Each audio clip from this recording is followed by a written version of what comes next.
MCQ level 2 જે એક્સરસાઇઝમાં કે two train which are moving along a different track, બે જુદી જુદી, એક આ ટ્રેકમાં છે અને એક આ ટ્રેકમાં, એ અને બી, બે અલગ અલગ ટ્રેકમાં, in the opposite direction toward to each other are put on the same track by mistake. Mistake દ્વારા બે એક જ ટ્રેકમાં આવી જાય છે.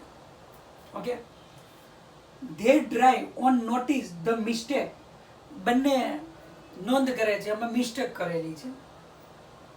start slowing down the train when the train are 30 meter apart, કે બંને ટ્રેન એકબીજાથી 300 મીટર અંતરે હશે ત્યારે બંને ધીરી પડે છે.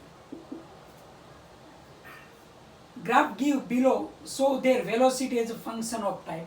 ટ્રેન 1 નો વેગ વિરુદ્ધ સમયનો આલેખ, ટ્રેન 2 નો વેગ વિરુદ્ધ સમયનો આલેખ આપેલો છે. The separation between the train after both have stopped, બંને જ્યારે સ્થિર થાય ત્યારે બંને વચ્ચેનું અંતર જોઈએ છે. તો ધારો કે અહીંયાથી ધીરી પડવાની શરૂઆત કરે તો ઇનિશિયલી આ ડિસ્ટન્સ છે 300, તો આને કાપેલું અંતર અને આને કાપેલું અંતર આ 300 માંથી બાદ કરો તો આ અંતર આપણને મળી જાય. વેગ વિરુદ્ધ સમયના આલેખ પરથી આ ટ્રેન 1 છે એટલે d1, ઘેરાતા પ્રેતનું ક્ષેત્રફળ અંતર આવે 1/2 પાયો ગુણ્યા વેગ, તો આ તમને આપેલું છે 10, 1/2 પાયો છે 10, વેગ છે 40, 20, તો 2 અહીંયા 40 એટલે 20 ગુણ્યા 2 એટલે 200 મીટર. d1 કેટલું અંતર કાપે 200 મીટર. d2 માટે લઈએ તો ઘેરાતા બેનું ક્ષેત્રફળ 1/2 પાયો ગુણ્યા વેગ, 8 ગુણ્યા વેગ કેટલું છે 20. તો જોઈ શકો છો 1/2 પાયો એટલે આ 10, 2 ગયા એટલે 80 આવશે. તો તમે જોઈ શકો કે ટોટલ ડિસ્ટન્સ 300 માંથી આ d1 અને d2 શું કરી દઈએ બાદ, તો 300 માઇનસ 200 માઇનસ 80 એટલે કેટલું આવશે 20 મીટર. કે બે અટકી જાય ત્યારે બે વચ્ચેનું અંતર કેટલું આવશે 20 મીટર. તો આન્સર તમને આવશે D. Okay, 53. Two transparent elevator car A and B are moving in front of each other. તો બે એકબીજા તરફ જાય છે, front of each other. Car is moving up retarding at A1. Car ઉપર જાય છે, માઇનસ રિટાર્ડિંગ એટલે માઇનસ એ પ્રવેગથી ઉપર જાય. And car B moving down retarding at A2. B નીચે ગતિ કરે છે, એનો પ્રવેગ નીચેની ડિરેક્શનમાં A2 છે. ઓકે, તો આનો મતલબ નીચેની દિશામાં ઉપરની દિશામાં A1, તો નીચેની દિશામાં કેવો થાય A1, નીચેની દિશામાં A2, તો ઉપરની દિશામાં કેવો થાય A2. હવે એમાંથી કોઈ એક કાર, એક વ્યક્તિ સિક્કાને મુક્ત પતન કરાવે છે, તો સિક્કો ક્યાં આવશે નીચે, કોઈ નીચે આવશે, તો કોઈનો પ્રવેગ કેટલો આવશે જી. તો ઉપર ગતિ કરે છે તો તમે લખી શકો છો કે બી ની સાપેક્ષે કોઈનનો પ્રવેગ જોઈએ છે, તો કોઈનનો પ્રવેગ કોની સાપેક્ષે બી ની સાપેક્ષે, તો AC માઇનસ શું લખાય AB લખાય. AC માઇનસ AB લખો તો એ લખી શકો AC એટલે માઇનસ G જે કે મુક્ત પતન કરે, નીચેની ડિરેક્શન માઇનસ માઇનસ A જે કે લખાય, સોરી માઇનસ A જે કે. બી નો પ્રયોગ ઉપરની ડિરેક્શનમાં A2 જે કે આવશે, તેથી અહીંયા લખી શકો માઇનસ G પ્લસ A2 જે કે. તો માઇનસ જે કેપ છે એટલે નીચેની દિશામાં દેખાશે, તો G પ્લસ A2 પ્રવેગથી ક્યાં આવશે ડાઉનવર્ડ ડિરેક્શન દિશામાં. ઓકે, તો મીન્સ કે માઇનસ A2 છે એટલે કેટલા પ્રવેગથી ઉપર જતું દેખાશે A2 પ્રવેગથી, તો એના આનો પ્રવેગ કેટલો આવશે G પ્લસ A2 નીચે કેટલા G પ્લસ A2 પ્રવેગથી ડાઉનવર્ડ ડિરેક્શનમાં દેખાશે. તો પ્રતિ પ્રવેગ હોય તો એની વિરુદ્ધ દિશામાં શું લેવાનું પ્રવેગ લેવાનો, નીચેની દિશામાં પ્રતિ પ્રવેગથી જાય એનો મતલબ ક્યાં જશે ઉપરની દિશામાં A2 જેટલા પ્રવેગથી જાય, તો આ બેનો તફાવત લઈ લો તો આટલું આપણને મળશે. તો આમાં બેઠેલા વ્યક્તિના કોઈન છે તે કેટલા પ્રવેગથી નીચે તરફ જતો દેખાશે G પ્લસ A2 પ્રવેગથી નીચે જતો દેખાય, અને મુક્ત પતન કરાવે છે એટલે કઈ ફેર પડે નહીં. મુક્ત પતન માટેનું क्यू आवशे अहींया प्रवेग जी थशे नीचेनी ડિરેક્શનમાં. ઓકે,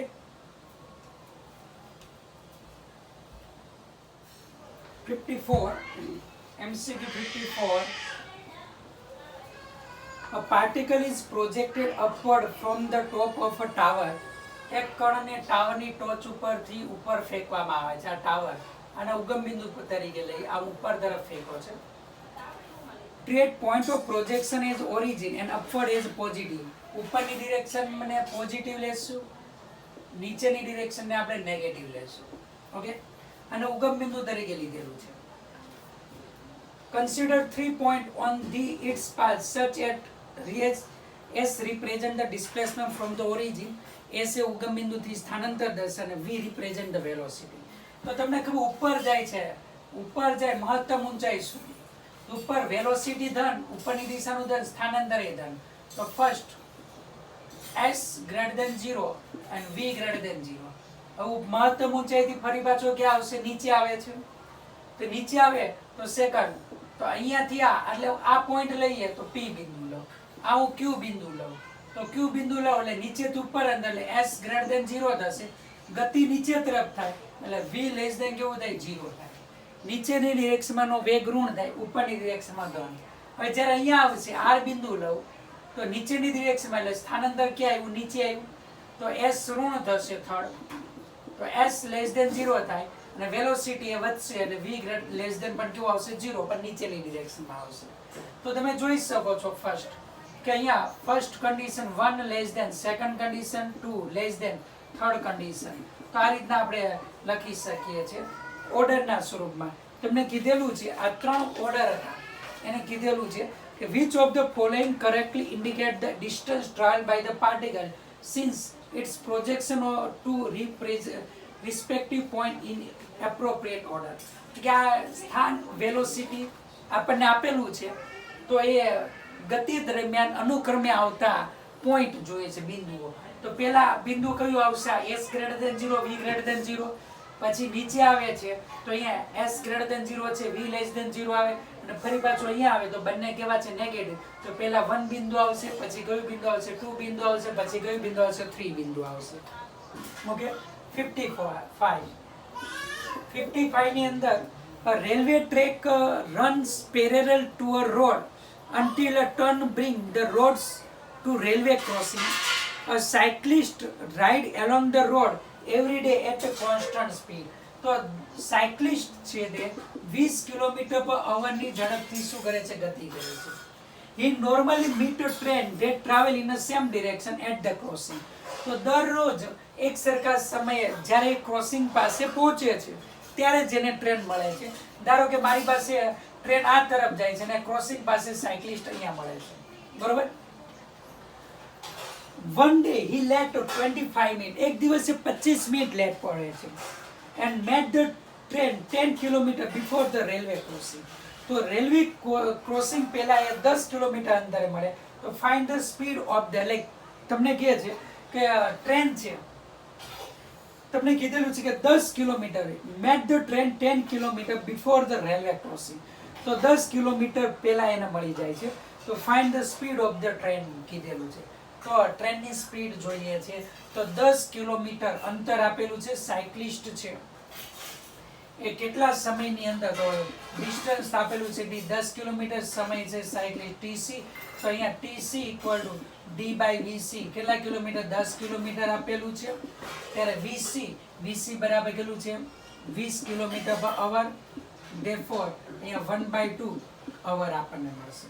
1/2 અવર એટલે કેટલું થશે? 30 મિનિટ. 30 મિનિટ છે. હવે કેટલા મિનિટ લેટ પડે છે? 25 મિનિટ. તો ડેલ્ટા T = 30 - 25 તો બરાબર કેટલું થાય? 5 મિનિટ થાય. કેટલું થશે? 5 મિનિટ તમને અહીં આપેલું છે. તમને કીધેલું છે કે find the speed of the train. તો આટલા સમયમાં નો તફાવત આપણને મળે છે. તો તમને કીધેલું છે કે find the speed of the train. તો ટ્રેનની તમારે સ્પીડ ફાઇન્ડ કરવાની છે. તો 5 મિનિટ એટલે 5/60 કલાક એટલે અહીંયા speed of the train D/Δt 10/5/60. તો 10/5 × 60 2 2 અહીંયા 120 કિલોમીટર પર અવર આપણને મળશે. ઓકે, તમને અહીંયા કીધેલું હતું કે one day he was late 25 minutes and met the train 10 kilometer before the railway crossing. Railway crossing પહેલા કેટલા 10 કિલોમીટર અંતરે મળે છે. ઓકે, તો 10 કિલોમીટર અંતરે મળે છે. 10 ભાગ્યાની ઝડપ કેટલી છે 20, તો સમય કેટલો આવ્યો 30 મિનિટ. તો સમયનો તફાવત કેટલો રહ્યો 5 મિનિટ.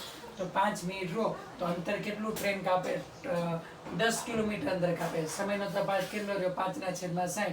તો ટ્રેનની ઝડપ કેટલી તમને મળશે 120 કિલોમીટર પર અવર. આ આપણને મળે છે. ઓકે,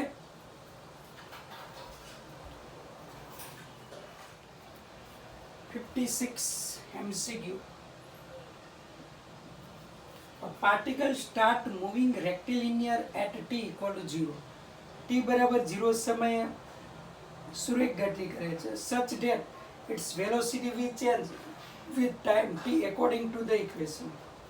તેનો વેગ સમય સાથે આ સમીકરણ અનુસાર બદલાય છે. v equal to t square minus t, where t is in second, t સેકન્ડમાં છે, v મીટર પર સેકન્ડમાં છે. find the time interval for which the particle retards. કે કેટલા સમયમાં કણ છે એ રિટાર્ડ એટલે પ્રતિપ્રવેગી ગતિ કરે. તો પ્રતિપ્રવેગી ગતિ માટે એક યાદ રાખવાનું, પ્રતિપ્રવેગી ગતિ માટે એ અને એટલે પ્રવેગ અને વેગ પરસ્પર કેવા હોય વિરુદ્ધ. વેગ અને પ્રવેગ પરસ્પર વિરુદ્ધ હોય એટલે સદિશ ગુણાકાર લઈએ કે a dot v less than કેવો આવશે 0. બેનો ગુણાકાર લેસ ધેન 0 હોય. તો પ્રવેગ જોઈએ a equal to dv by dt. તેથી d બાય dt અહીંયા આવશે t square minus t, a t square એટલે 2t માઇનસ 1. તો આ પ્રવેગ મળે. બેનો ગુણાકાર કેવો હોય 0 કરતા ઓછો આવશે. એક ધન હોય તો એ કેવું છે ઋણ થશે. તે ગુણાકાર લઈએ 2t minus 1 into t square minus t less than કેવું આવે 0. t કોમન કાઢી લેવામાંથી તો t 2t minus 1 into t minus 1 less than 0. t less than 0 જે શક્ય નથી. તો આ બે પોસિબિલિટી રહે. તો બીજી પોસિબિલિટી કઈ રહેશે કે 2t minus 1 less than 0 કે ત્યારે t minus 1 greater than 0. એક ધન હોય એક ઋણ હોય તો જ બેનો ગુણાકાર કેવો હોય ઋણ આવશે. તો આમાં લઈએ તો 2t less than 1 તો t less than 1/2. અહીંયા t greater than 1. તો અહીંયા સમયગાળો મેળવો t 1/2 કરતા કેવો હોવો જોઈએ નાનો અને t 1 કરતા મોટો હોવો જોઈએ. આ સમયગાળો પોસિબલ નથી. તો બીજી શક્યતા રહેશે હવે કે 2t minus 1 greater than 0 લઈએ and t minus 1 less than 0 લઈએ. અહીંયા થશે 2t greater than 1 તો t greater than 1/2 અને t less than 1. તો સમય 1 કરતા નાનો અને 1/2 કરતા મોટો એટલે 1/2 less than t less than 1. આ સમયગાળાની અંદર કેવી ગતિ કરે પ્રતિપ્રવેગી.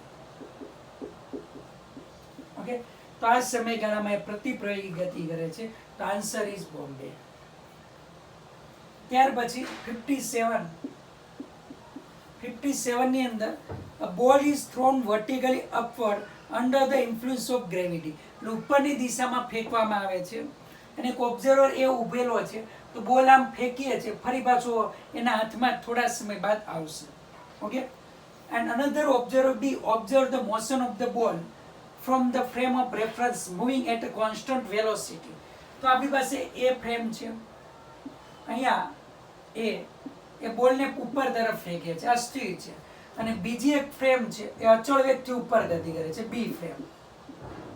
આમાં રહેલો જો ઓબ્ઝર્વર બી અને ઓબ્ઝર્વર એ આ સ્થિર છે એટલે વેલોસિટી 0 છે. આ અચળ વેગથી ગતિ કરે u જેટલા કે બોલનો જેટલો પ્રારંભિક વેગ હોય એટલા જ વેગથી ઉપર ગતિ કરે છે. તો ball from a frame of reference moving at a constant velocity which is equal to the initial velocity of the ball. તો બોલની જે ઇનિશિયલ વેલોસિટી હતી એટલા જ વેગથી આ બી ફ્રેમ છે ઉપર તરફ ગતિ કરે છે.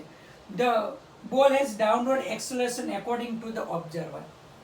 તો ડાઉનવર્ડ ડિરેક્શનમાં એક્સેલરેશન એને દેખાશે કે બી ને? તો એ તો સ્થિર છે એટલે એને ડાઉનવર્ડ ડિરેક્શનની અંદર એક્સેલરેશન કેટલું -g દેખાશે. બી ને અચળ વેગથી ગતિ કરે છે તો બી ને પણ ડાઉનવર્ડ એક્સેલરેશન કેટલું દેખાશે? -g. તો આપણે પાંચમા ચેપ્ટરમાં આવવાનું છે કે બળને લાગે વળગે છે ત્યાં સુધી સ્થિર અવસ્થા અને અચળ વેગી ગતિની અવસ્થા કેવી કહેવાશે? સમાન આવશે. તો આ પણ પ્રવેગ કેટલો અનુભવ છે? -g. આ પણ કેટલો ઓબ્ઝર્વ કરશે? -g. તો આન્સર તમારો આવશે A and B.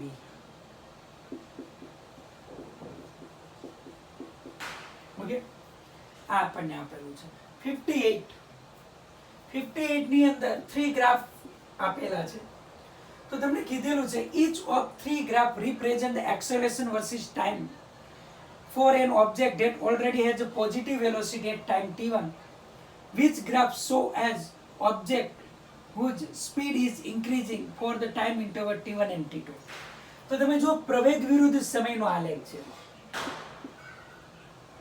પેલો આલેખ આવો છે t1 t2, બીજો આલેખ આવો છે પ્રવેગ વિરુદ્ધ સમયનો આલેખ આ રીતના છે t1 t2, અને ત્રીજો આલેખ આવો છે પ્રવેગ વિરુદ્ધ સમયનો આલેખ આ રીતના છે તો t1 t2.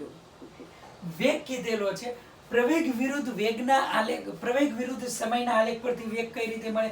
એની નીચે ઘેરાતા પેજનું ક્ષેત્રફળ. તો બધામાં ઉપર ક્ષેત્રફળ ઘેરાય છે એટલે ધન છે, એટલે પ્રવેગી ગતિ કરીએ છીએ, પ્રવેગી ગતિ થાય છે. પ્રવેગી ગતિમાં વેગ શું થાય? વધે. વેગ વધે. તો આન્સર તમારે અહીંયા આવશે.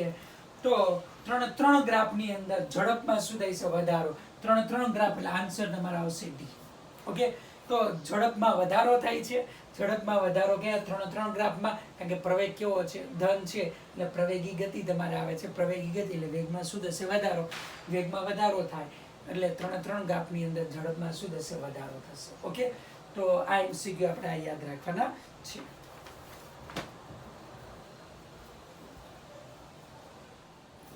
MCQ number 59. 59 એમસીક્યુ ની અંદર તમને ગ્રાફ આપેલો છે x વર્સિસ t નો ગ્રાફ. x વિરુદ્ધ t નો આલેખ આ રીતના છે. O, ઓકે, આ B ટ્રેન છે, આ A ટ્રેન છે. આ સમયગાળો t બરાબર t નોટ છે. તો the plot show the position x versus function of time t for a two train that run parallel. સમાંતર ટ્રેક પર ઉપર જાય છે. Train A is next to train B at t equal to 0 and at t equal to t0. તો તેમનો option આપેલા t0 both train have the same velocity. B, both train speed up all the time. C, both train have the same velocity at the some time before t naught. And D, at t naught the train have covered different distance. તો અહીંયા અંતર તો સમાન cut કરેલું છે આ t સમયની અંદર, પણ તમે જુઓ છો t બરાબર t નોટ સમય પહેલા કોઈ એક સમયે આને સ્પર્શક ડ્રોન આ બે કેવા થાય? સમાંતર થાય. તો કોઈ એક સમયે આ બેનો વેગ કેવો થાય? સમાન. તો આ એક સમયે એ બેનો વેગ કેવો મળે છે તમને? સમાન, એટલે ઢાળ સમાન મળે. તો આ ઢાળ, આ સમયે ઢાળ તમને સમાન મળે છે એટલે t નોટ સમય પહેલા વેગ કેવો થશે? સમાન થશે. ઓકે, તો આન્સર તમારે અહીંયા આવશે સી.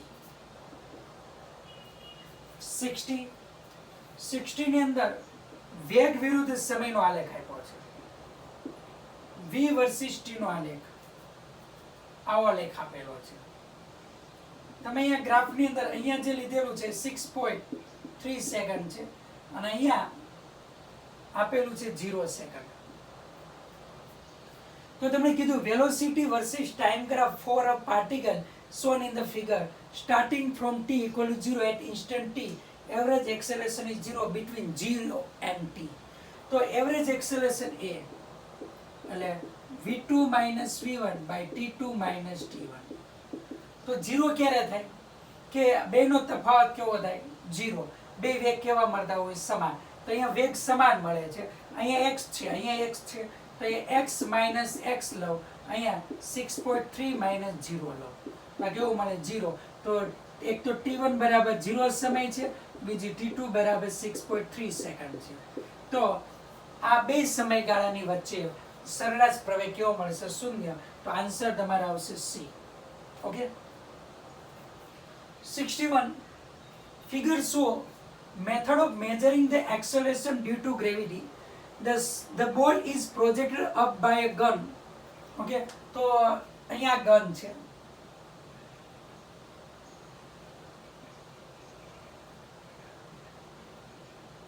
વેલોસિટી મેજર કરે છે. ઓકે, બીજી ગન છે.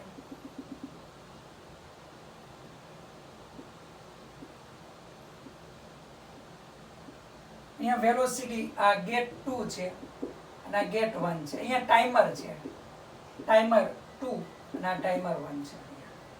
અહીંયાથી બોલ છે ફેંકવામાં આવે છે ઉપર તરફ. બે વચ્ચેનું અંતર ડી છે. તો હવે તમને કીધેલું છે 61 ની અંદર, the ball is projected upward by a gun. The ball pass electronic gate 1 and gate 2 as it rise and again as it fall. ઉપર જાય છે ફરી પાછું તે નીચે આવશે. The first passage of the ball through each gate start the corresponding timer. એટલે કે જ્યારે અહીંયાથી પસાર થાય છે ત્યારે ટાઈમર પાસ શરૂ કરે અને અહીંયાથી પસાર થાય ત્યારે ટાઈમર શું થાય છે? શરૂ કરે છે. Okay. The time interval delta t1 and delta t2 are thus measured. Means કે જ્યારે બોલ અહીંયાથી પસાર થાય છે અને ફરી પાછું અહીંયા આવે આ ત્યારે ડેલ્ટા t1 મેજર કરો છો, કેટલું છે? 3 સેકન્ડ. અને બીજું 2 માટે તમને અહીં આપેલું છે કે જ્યારે બોલ અહીંયાથી પસાર થાય અને ફરી પાછું અહીંયા આવે, મહત્તમ ઊંચાઈ તો બે સેમ પ્રાપ્ત કરે. તો આના માટે તમને ડેલ્ટા t2 આપ્યું છે. કેટલું આપ્યું છે? 2 સેકન્ડ. બોલ અહીંયાથી જઈને ફરી પાછું અહીંયા આવે તો સમય કેટલો માપે છે? Delta t1 3 second. અને અહીંયાથી અહીંયા આવે છે તે ડેલ્ટા t2 કેટલું આપેલું છે? 2 સેકન્ડ આપેલું છે. ઓકે. અને બે વચ્ચેનું અંતર આપેલું છે d બરાબર 5 મીટર. તો ધ વર્ટિકલ ડિસ્ટન્સ આપેલું છે. તો તમારે પ્રવેગ શોધવાનો છે. જે ગનમાંથી જે બોલ નીકળે એનો પ્રવેગ જોઈએ છે. તો લઈએ ફર્સ્ટ. તો આપણને ખબર છે કે અહીંયાથી અહીંયા જાય એટલે મહત્તમ ઊંચાઈ પહોંચવા માટે લાગતો સમય. તો અહીંયાથી અહીંયા આવવા માટેનો સમય કેટલો છે? Delta T. તો મહત્તમ ઊંચાઈ પહોંચવા માટે લાગતો સમય g1 થી મહત્તમ ઊંચાઈ જવા માટે લાગતો સમય કેટલો થાય? t1 બરાબર ડેલ્ટા t1 બાય કેટલું થાય? 2 એટલે 3/2 સેકન્ડ થાય. તો આપણને ખબર છે ઇનિશિયલ વેલોસિટી v હશે તો v1 બાય પ્રવેગ a ઇક્વલ ટુ શું લખાય? વેગ ભાગ્યા પ્રવેગ એટલે સમય થશે. તો સમય t1 એટલે 3/2 થાય. એ જ રીતે અહીંયા આપણે લખી શકીએ છીએ g2 થી મહત્તમ ઊંચાઈએ અહીંયાથી મહત્તમ ઊંચાઈ જવા માટે લાગતો સમય તો લઈએ તો t2 equal to delta t2/2 એટલે 2/2 એટલે 1 સેકન્ડ. તેથી v2 by a equal two શું લખી શકો? t2 એટલે 1 સેકન્ડ લખાય. હવે આપણી પાસે ખ્યાલ છે ડિસ્ટન્સ કેટલું કાપે d. તો v1 square minus v2 square સમય વગર તો 2 શું લખી શકો છો? a. અહીંયા લખી શકો છો v1 equal to 3/2a and v2 equal to a. કિંમત મૂકીએ અહીંયા 5 બરાબર તો આ મૂકીએ તો 3/2 a નો વર્ગ માઇનસ a નો સ્ક્વેર બાય 2a. therefore 3/2 એટલે 9/4 minus 1 into a square by 2a. a cancel, 2 આ તરફ જવું હોય તો 10 ઇક્વલ ટુ એ લખી શકો છો 9 minus 4 by 4. ઓકે. તેથી અહીંયા લખી શકે 9 minus 4 into a. અહીંયા લખી શકે a ઇક્વલ ટુ 10 ગુણ્યા 4 છેદમાં કેટલો આવશે? 5. તો અહીંયા આવશે 8 મીટર પર સેકન્ડ સ્ક્વેર. તો આ પ્રવેગ આપણને મળે છે 8 મીટર પર સેકન્ડ સ્ક્વેર મળશે. ઓકે. તો આ ખાસ યાદ રાખવાનું છે. ત્યાર પછી 60 ની અંદર આપણે લઈએ તો car moving at a 160 kilometer per hour when pass a track mark A પાસેથી પસાર થાય છે ત્યારે એનો વેગ આપણને અહીં આપેલો છે, ત્યારનો વેગ છે 160 કિલોમીટર પર અવર. A B અને C એ પાસેથી પસાર થાય ત્યારે 160 કિલોમીટર પર અવર એન્ડ C પાસે ઘટીને એની કેટલું થાય 40 કિલોમીટર પર અવર ઝડપ થાય છે. તો mark are space at equal distance. આ બધા AB ઇક્વલ ટુ AC છે, ઇક્વલ ડિસ્ટન્સ છે. At which part of the track the car has instantaneous speed of 100 km per hour. તો કયા માર્ગની અંદર તેનો પથ કારની ઝડપ 100 કિલોમીટર પર અવર હોય તે આપણે જોઈએ છે. તો પહેલા A અને C માટે વાપરીએ. A and C. તો VC square minus VA square equal to 2A into AC. 100 kilometre વાળું વાપરીશું એટલે VC છે 40 આનો વર્ગ માઇનસ 160 આનો વર્ગ 2A ઇન્ટુ AC. હવે કોઈ ડી બિંદુ લો A અને D. A અને D પાસે કેટલું છે 100 આનો વર્ગ માઇનસ 160 આનો વર્ગ equal to 2A into D લખાય. ઓકે, હવે AC બરાબર AB બાય 2 છે. તો પહેલા તો 100 પ્રથમ લઈએ, બેનો રેશિયો. તો બેનો રેશિયો લઈએ તો 40 આનો વર્ગ માઇનસ 160 આનો વર્ગ છેદમાં 100 આનો વર્ગ માઇનસ 160 આનો વર્ગ ઇક્વલ ટુ AC બાય શું લખાય AD.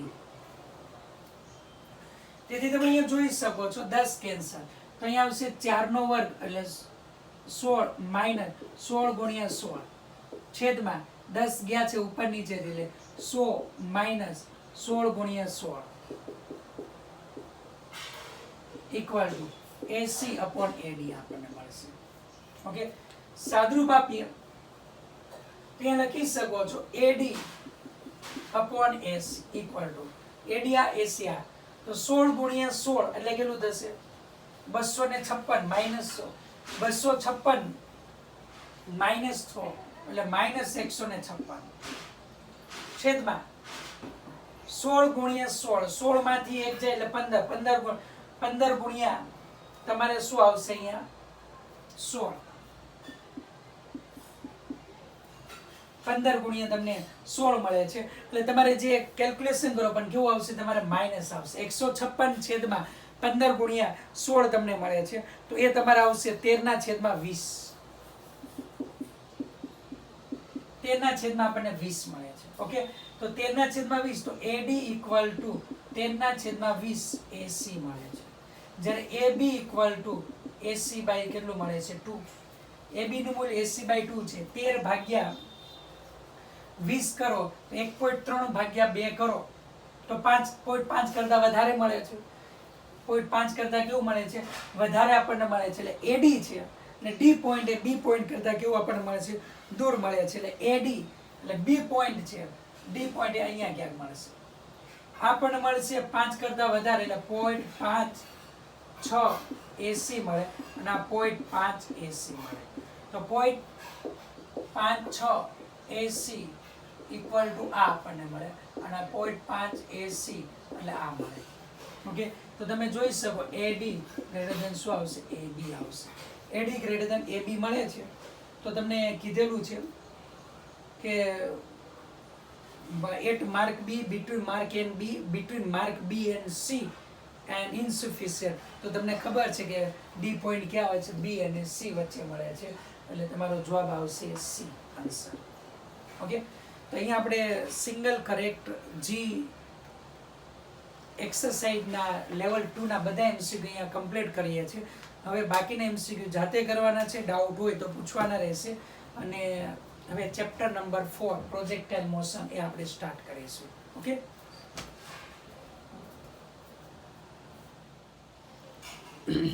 પ્રક્ષિપ્ત ગતિ મોશન ઇન 2 ડાયમેન્શન. જ્યારે કોઈ પદાર્થને પૃથ્વીના ગુરુત્વાકર્ષણ ક્ષેત્રમાં સમક્ષિતિજ સાથે કંઈક થીટા ખૂણો બનાવતી દિશામાં ફેંકવામાં આવે ત્યારે નિયમિત સમક્ષિતિજ વેગ અને નિયમિત ઉધ્વ પ્રવેગ સાથે શું કરે છે, ગતિ કરે છે. આવી ગતિને શું કહેવામાં આવે છે, પ્રક્ષિપ્ત ગતિ કહેવામાં આવે છે. ઇનિશિયલ વેલોસિટી v નોટ લઉં છું, એંગલ કેટલો બનાવે છે, થીટા. તો સમક્ષિતિજ દિશામાં કેવો વેગ છે, અચળ. તો સમક્ષિતિજ દિશામાંનો વેગ કેવો આવશે, અચળ. અને શિરોલંબ દિશામાંનો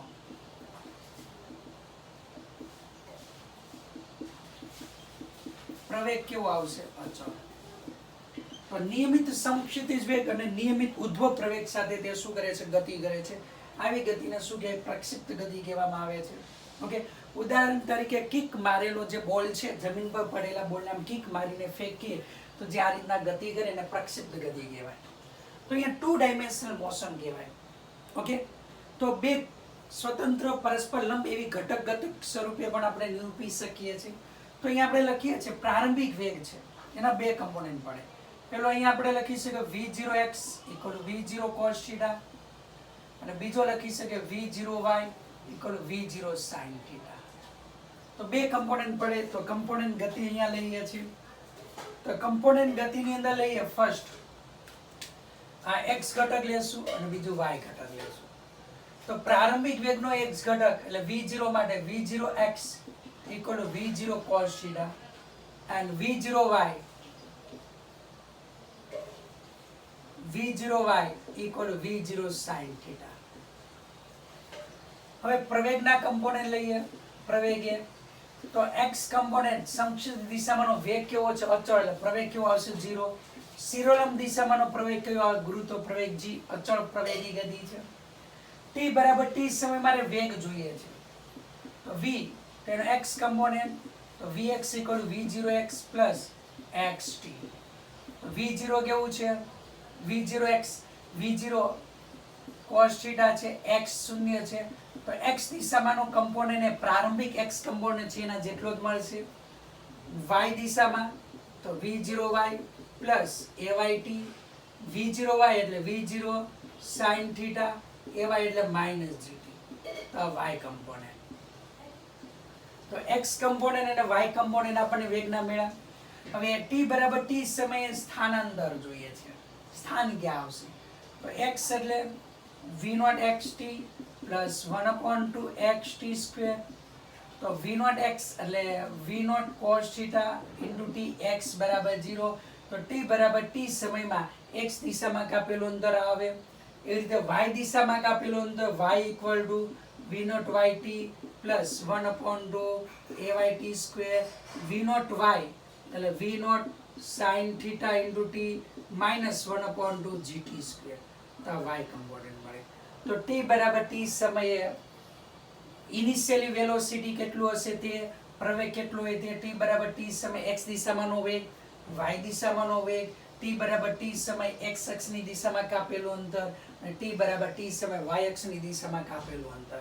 ઓકે, તો પ્રક્ષિપ્ત ગતિ આમ પરસ્પર લંબ એવા સ્વતંત્ર ઘટક ગતિઓ સ્વરૂપે પણ નિરૂપી શકીએ છીએ. ઓકે, તો આના પછી હવે આપણે આગળ લેવાનું છે, જે નેક્સ્ટ લેક્ચરની અંદર આપણે સ્ટાર્ટ કરીશું. ગતિપથનું સમીકરણ, મહત્તમ ઊંચાઈ, બધું ટોટલી પ્રક્ષિપ્ત ગતિ ખૂબ જ અગત્યનો પોઈન્ટ છે. નીટ માટે, જી માટે કે જી એડવાન્સ માટે આમાંથી પૂછવાની પ્રોબેબિલિટી મેક્સિમમ છે. Okay, projectile motion.